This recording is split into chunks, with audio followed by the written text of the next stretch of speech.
So the muscles organization involve the basic unit that is called as the muscle fibers or the myocytes, which are surrounded by the endomysium, that is the connective tissue. Now a large number of myocytes join together to form the bundle. Bundles are called as per NCERT as fascicles. Otherwise they are called as fasciculus or fasciculi in plural. So bundles will be there again surrounded by the perimysium. The perimysium is the collagenous tough sheath which is also called as fascia as per the NCERT. And then a large number of bundles join together to form a muscle. And finally this muscle also, which carries large number of bundles, is also surrounded by an outer connective tissue sheath called as the epimysium. So this is how the whole arrangement look like in a sketch, that these are the muscle fibers. Then this will be a complete bundle. Muscle fibers are surrounded by the endomysium. Bundles are surrounded by the perimysium. Bundles are called as fasciculi.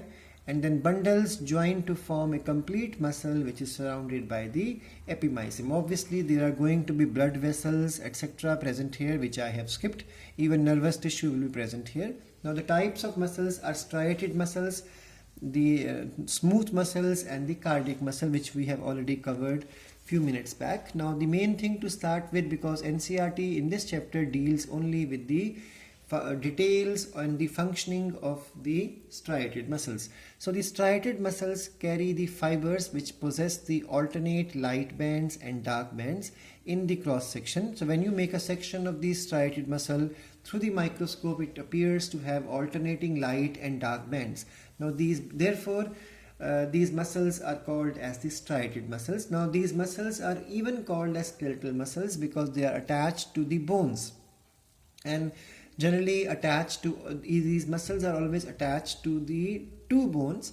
One bone would be less mobile, or you can call that bone as the fixed bone, and the other one is more mobile or movable bone.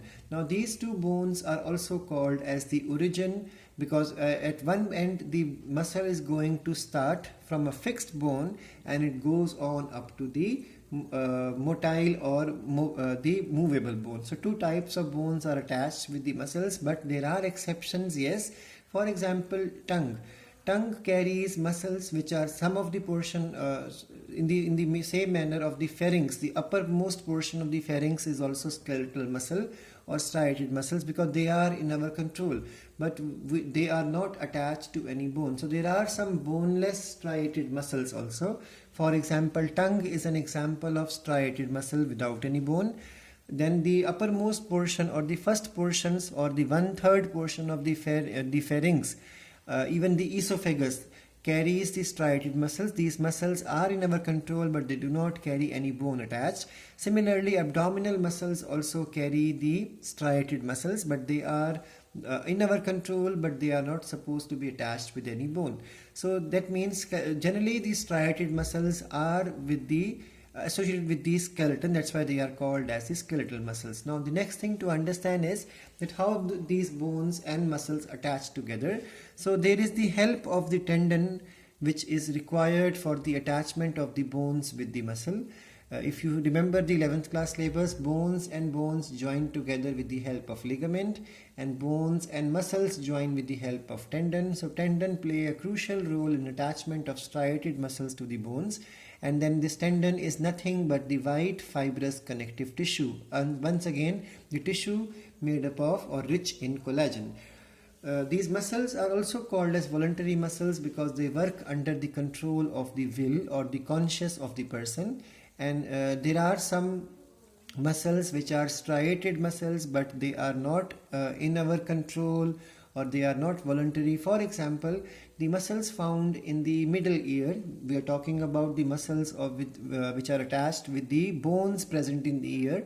If you remember your 10th class syllabus, we have learned about the 3 bones present in each of the ear. Those bones are the malleus, incus and stapes. These muscles are the smallest of all the muscles, and these muscles also, these bones are the smallest of all the bones, and they also carry striated muscles, but these muscles do not have any voluntary control of human. And in the same manner, blinking of the eye, the muscles involved in the blinking of the eyelid, then swallowing of the food, these are also unconscious control. There is no control of human. Unconsciously also they continue to function. Now the skeletal muscles or striated muscles are cylindrical in outline and they have a blunt end, which we have already covered in 7th chapter. Their size can go up to 40 millimeter and they can go as wide as 100 micrometer. And we have already covered this in the detail that the plasma membrane of them is called a sarcolemma. The endoplasmic reticulum of them is called a sarcoplasmic reticulum. Their cytoplasm is called as a sarcoplasm. And the mitochondria present in each muscle cell in the sarcoplasmic structure is called as the sarcosome. Now we have already covered that these muscles carry multinucleate situation for each cell. That's why they are called a syncytial situation. And the nuclei are not present in the center but at the periphery.